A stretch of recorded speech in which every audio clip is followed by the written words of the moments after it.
It's really hard to feel like you're saving the world when you're watching Netflix from your couch. How can soccer or book club be so dangerous? Why ask so much of people for just a few hundred cases? Because it's the only way to save those lives. Looking back to the last time was the beginning of the 1918 pandemic. 2 cities in America made different choices about how to proceed. St. Louis shut itself down and sheltered in place. But Philadelphia went ahead with a huge parade to celebrate those going off to war.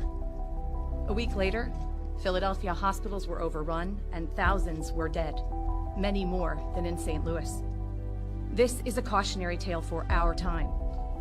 For many of us, it may not be much more than the flu. And so it can be very confusing as to why schools are closed, restaurants are shuttered, and now the virus is taking what's left of our precious liberty. But the real problem is not the 80% who will get over this in a week.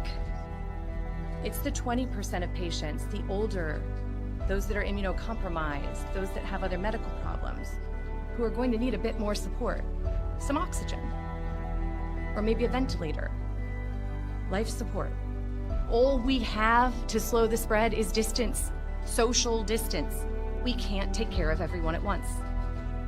Despite doing our best to prepare for a respiratory virus pandemic, we now find ourselves facing a brand new virus with too little information, not enough personal protective equipment, changing protocols every single day, and no second chances. This virus is unforgiving, and it tricks you into believing that it's nothing more than a little influenza. Without taking drastic measures, the healthy and optimistic among us will doom the vulnerable. This isn't the life any of us expected, and certainly there are others who will make much greater sacrifices. It will last longer than any of us wanted to.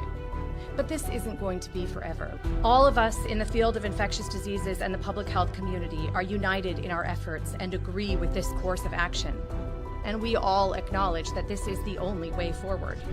I want to send my sincere gratitude and support to all of the healthcare workers in Illinois and around the world. We could not have made it this far, and we will not get much further. And so I also express my gratitude to everyone working in public health. We have to fight this fire before it grows too high. These extreme restrictions may seem, in the end, a little anticlimactic. But if we do this right, nothing happens. A successful shelter in place means that you're going to feel like it was all for nothing. Because nothing means that nothing happened to your family.